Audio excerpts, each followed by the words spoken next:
This is Silent Stories Updates, where real-life inspired tales unfold with emotion, lessons, and moments that remind us how unpredictable life can be. Make sure to subscribe, sit back, and let's dive into today's story, one that begins with a pile of firewood, a bitter winter, and a neighbor whose obsession with control turned her world upside down. It all started in the small mountain town of Pine Hollow, a quiet, picturesque neighborhood tucked between forests and frozen lakes. The kind of place where people wave when they pass by. And the biggest gossip is about who painted their porch the wrong color. I moved there to escape the noise of the city. My name's Luke, and I thought I was buying peace. What I got instead was war. All thanks to a woman named Karen.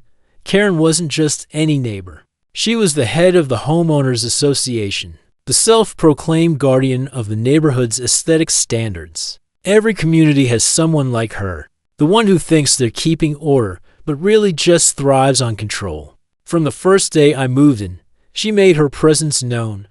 On my second morning, I found a note on my porch. It said, "Welcome to Pine Hollow. Please ensure your truck is parked in accordance with HOA regulations. Large vehicles are to be hidden from street view." My truck wasn't junk. It was my pride, my workhorse, my lifeline for hauling wood and supplies.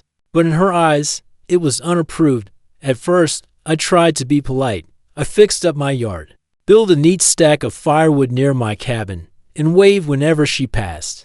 But every time, she looked at me like I was the neighborhood's biggest mistake. I thought ignoring her would make her stop. I was wrong. One night, I noticed something strange. My firewood pile seemed smaller than usual. I brushed it off, thinking I might have miscounted. But a few nights later, it happened again. A dozen logs gone, just like that. So, I decided to set up a small camera near my porch light. The next morning, I checked the footage, and there she was, Karen, the head of the HOA, sneaking into my yard in her bathrobe, flashlight in hand, taking my firewood piece by piece like a thief in the night. I couldn't believe it. That afternoon, I walked up to her house, trying to stay calm. She was out front watering her perfectly trimmed bushes when she saw me coming. I said, "Karen, I saw you last night. You were taking my firewood." She didn't even blink. She smiled. That kind of smug, condescending smile that could curdle milk. "Oh, Luke, you must be mistaken. That pile is too close to the property line. Technically, anything within 2 feet is community accessible." Community accessible, I repeated, almost laughing. "That's your excuse." She crossed her arms. "I'm just keeping the neighborhood tidy. You should be thanking me." I walked away before I said something I'd regret, but inside, I was boiling. Every log I chopped had taken hours. Every splinter in my hands told a story of hard work. And she was just taking it, like she owned everything. The next few weeks were miserable. Every time I replenished the pile, more wood disappeared. She was brazen about it now, taking in broad daylight, pretending it was routine maintenance. When I confronted her again, she threatened to fine me for improper storage under some obscure HOA rule. Then came the day that broke me. It was mid-December, snow piling up knee-deep, temperatures dropping below zero. I went out to grab some wood for the stove, and the pile was completely gone. Every last piece. I had nothing left to burn. I stood there in the cold, breath steaming in the air, staring at the empty spot. I felt humiliated, angry, defeated. But that night, as I sat by a weak electric heater, I made a decision. I wasn't going to call the cops. I wasn't going to beg the HOA. I was going to teach Karen a lesson she'd never forget. A lesson in consequences. So I got to work. See, before moving here, I worked at a lumber mill. I knew wood like the back of my hand. I knew how to carve, cut, and hollow it without leaving a trace. I took a few fresh logs and hollowed them out carefully. Then I filled the cores with a harmless but dramatic surprise, a combination of sawdust, compressed air cartridges, and a small bit of fireworks powder. Not dangerous, but loud enough to shock anyone who tried to burn it. The idea wasn't to hurt her, just to make her stop, to make her realize she couldn't keep taking from others without facing the noise. A few days later, I stacked those special logs right on top of the pile, the bait. Then I waited. That night, I saw her again on camera, bundled up, creeping across the snow with her flashlight. She took a few of the logs, humming to herself like she was doing me a favor. I smiled and went to bed. Around midnight, a deafening boom shook the still night. Then another, followed by a high-pitched scream echoing through the trees. I ran outside, pretending to be alarmed, and saw smoke rising from Karen's backyard.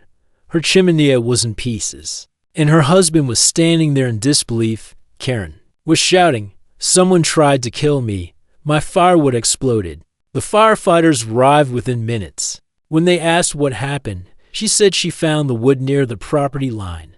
That was her first mistake. I showed them the footage from my security camera. Her stealing the logs from my property. The firefighters looked at her, then at me, and one of them muttered, "Mom, you might want to stop taking things that aren't yours." Word spread fast. By the next HOA meeting, the entire neighborhood knew the story. Karen tried to twist it, saying she was cleaning up debris, but no one believed her. Turns out, she'd been finding other neighbors for petty things. Unapproved wreaths, wrong shade of curtains, even lawn ornaments that didn't fit the community theme. The board finally had enough. They held an emergency vote and removed her as HOA president. She protested, of course, yelling about conspiracies and lawless behavior. But no one stood by her. Her reign was over. For a while, I enjoyed the peace. No more notes on my door. No more lectures about aesthetic compliance. I rebuilt my woodpile, bought new tools, and finally felt like I could breathe again. But then, something unexpected happened. A few months later, as spring melted the snow, I saw Karen sitting alone on her porch. She looked different, not the proud, bossy woman who used to storm around with clipboards and checklists. She looked tired, broken. Almost, I hesitated but walked over. She glanced up, and for a moment, I saw something human in her eyes. "Luke," she said softly, "I owe you an apology." I didn't say anything. She sighed. "You know, I wasn't always like this. My husband lost his job last year. We were behind on bills. The HOA, it was the only thing I could control. I thought if I kept everything perfect here, maybe life wouldn't fall apart completely." Her words hit me. I'd spent months resenting her, never once wondering why she was that way. Sometimes people lash out because they're scared of losing control, scared of change, scared of being powerless. I said, "You could have just asked for help. I've got more wood than I'll ever use." She smiled weakly. "Guess I learned that the hard way." From that day on, things changed. She stopped policing everyone. The new HOA board was fair, understanding, and actually listened to residents. Karen mostly kept to herself, tending her garden quietly. She never spoke about that night again. And neither did I. One day, months later, her husband stopped by my cabin. He handed me a small wooden carving of a log, smooth, polished, and perfectly shaped. On the bottom, he'd written, "For Luke, thanks for teaching us that sometimes peace is louder than power." I didn't know what to say. I just nodded and smiled. You see, revenge can feel satisfying in the moment, but what comes after matters more. I didn't just want Karen to suffer. I wanted her to understand, and somehow, in the strangest way, she did. Now, when I sit by my fireplace at night, watching the flames dance over the logs, I think about how quickly small acts of selfishness can burn bridges. But forgiveness, even silent, unspoken forgiveness, can build something stronger. That's the beauty of stories like these.